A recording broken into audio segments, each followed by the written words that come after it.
The entire lesson revolves around one deceptively simple but, universally powerful theme, The daily routine. the daily routine. And our mission for you is to really peel back the layers of this pedagogical structure. Right. We want to understand why focusing on this one thing, the daily routine, and the precise linguistic tools it needs is probably the most efficient and least overwhelming way to introduce real communication skills.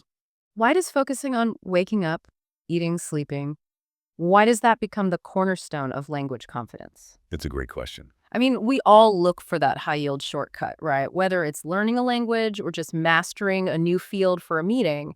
And this resource claims to offer exactly that. So, okay, let's unpack this. Well, and for our learner audience, for you who are constantly navigating new information, the lesson here goes way beyond just learning English. Right. This design, it's brilliant because it takes on the terrifying infinite nature of a language, all the words, all the tenses, and just shrinks it down to a predictable, manageable 24-hour cycle. It's a masterclass in scaffolding. That structural scaffolding is so key. So let's start with the first big design question. Why the routine? Why, out of all the topics you could possibly choose, art, history, whatever, why anchor this foundational lesson on a normal day from morning to night? It's the universal language of human experience. That's what it is. It gives you immediate cognitive grounding. What do you mean by that? The sources, they really emphasize the power of predictability. I mean, whether you're a student, an entrepreneur, it doesn't matter. The basic flow of the day is the same. You wake up, you do your thing, you eat, you rest. Exactly. And because the learner already understands that concept, that sequence, the foreign language part becomes instantly less intimidating. You're really only learning the new labels for things you already know. So the familiar context acts as a kind of safety net. It does. You're not trying to absorb a new concept and a new language at the same time. The concept part is already stable. Exactly. And that drastically reduces the cognitive load. I mean, think about it. If you try to introduce a topic like particle physics, Right, good luck. the learner has to grasp the science and the vocabulary. Here, they just have to focus on the words for the sequence. Waking up, getting ready, work or study, meals, relaxing, and then, going to bed. It's a perfect contained loop. It is. And the sources detail how incredibly targeted the vocabulary is. I mean, this is where the efficiency really starts to shine. It's surgical. They prioritize only the highest frequency action verbs.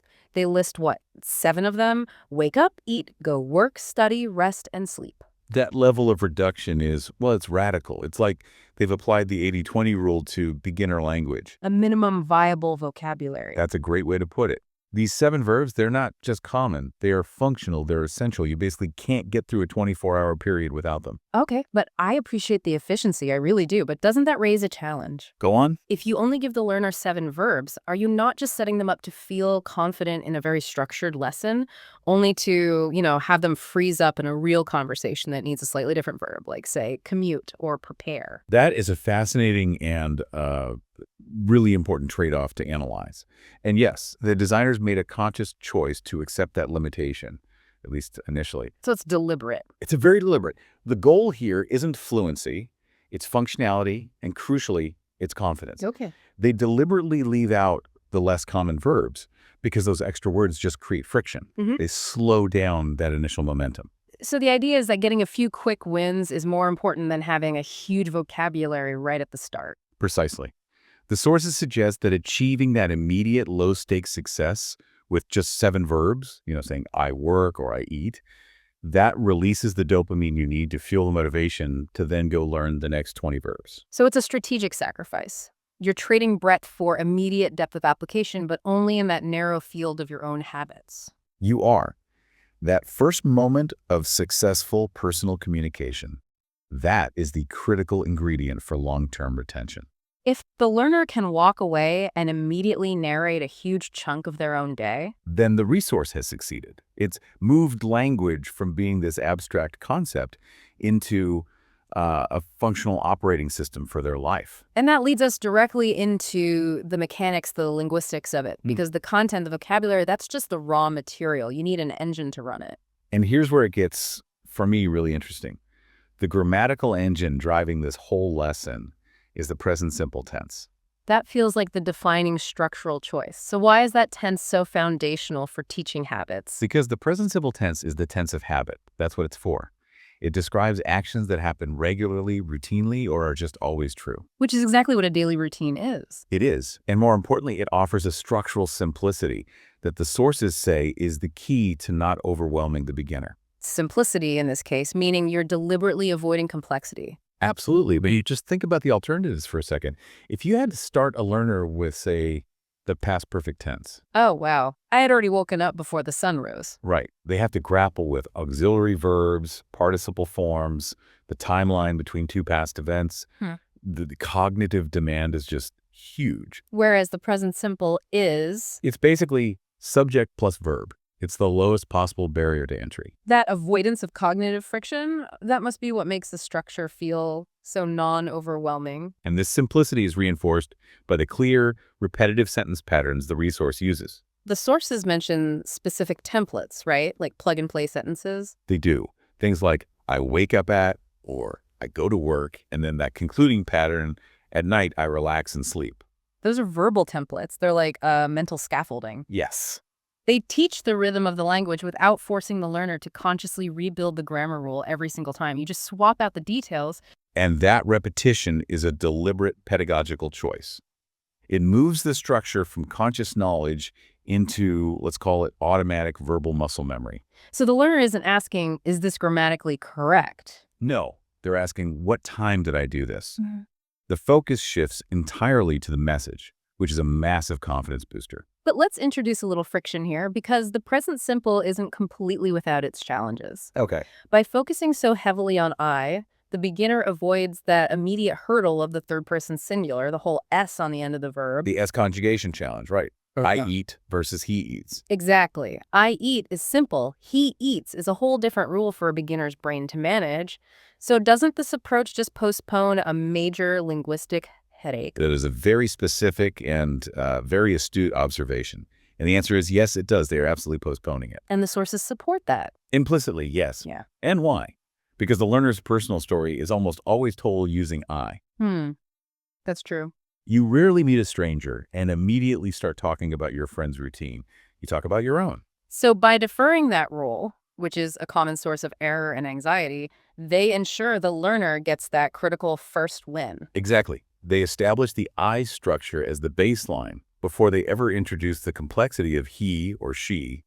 It's about prioritizing self-expression over immediate grammatical completeness. And to give context to that routine, they also focus on mastering key time expressions. Well, a routine is functionally meaningless without temporal markers, right? It's just a list of verbs otherwise. It is. So the highlighted expressions, in the morning, in the afternoon, at night, they act as the anchors. They ground the actions in reality. The genius here is really the combination of all three parts. What do you mean? You've got the targeted grammar, plus the targeted vocabulary, plus the time markers. The three elements just interlock perfectly to describe a universal, predictable reality. It provides immediate comprehension. It's the highest leverage combination possible.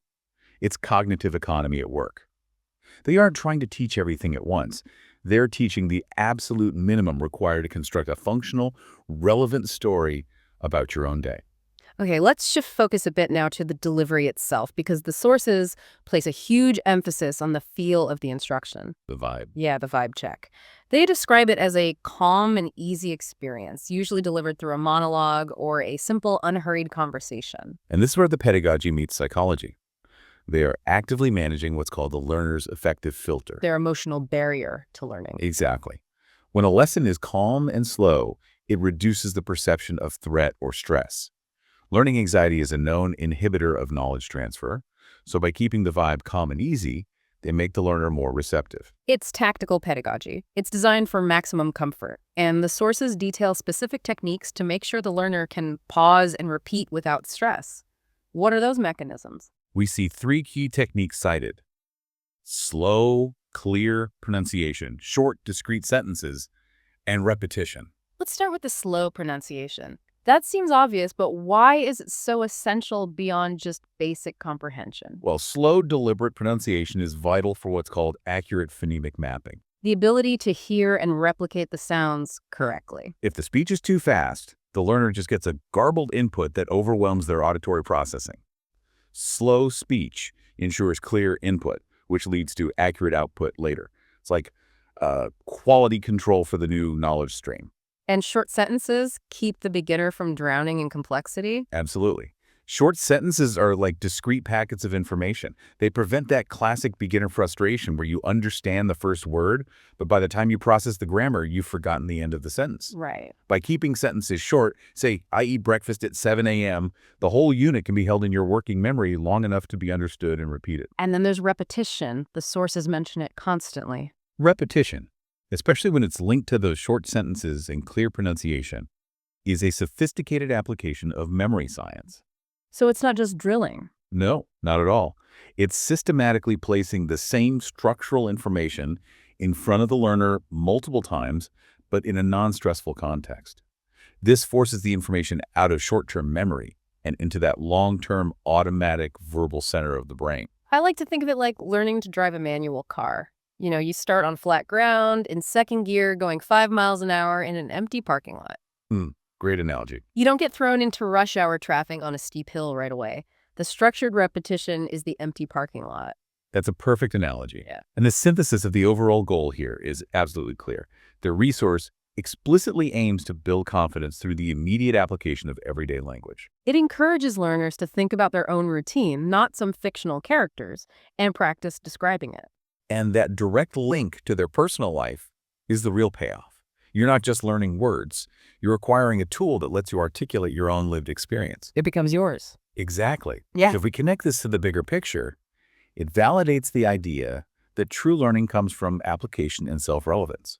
When you take this structured knowledge, the verbs, the tense, and you immediately apply it to your own reality, your meals, your work, your sleep schedule, the knowledge becomes sticky. It becomes profoundly valuable. It's no longer abstract. It's your life, just delivered via a new linguistic operating system. And that feeling of ownership and immediate utility is what fuels the learner past that initial anxiety and fear.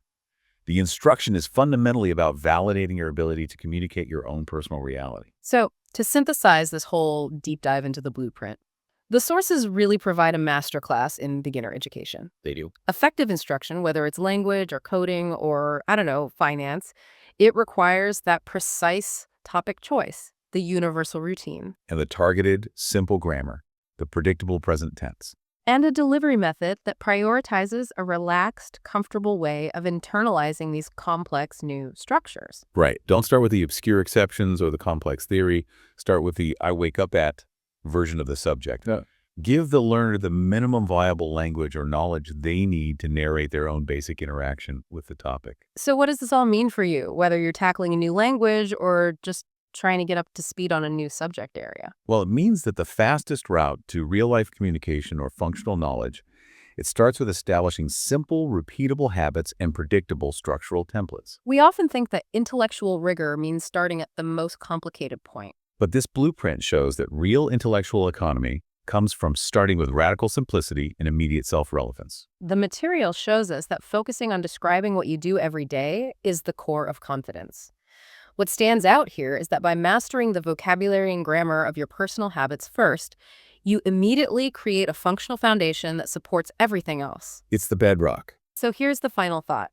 What other complex subjects could you make accessible or teach yourself by breaking them down into simple, daily, habitual actions? Think about that for a moment. You might just find that the key to unlocking anything new is simply focusing on the routine.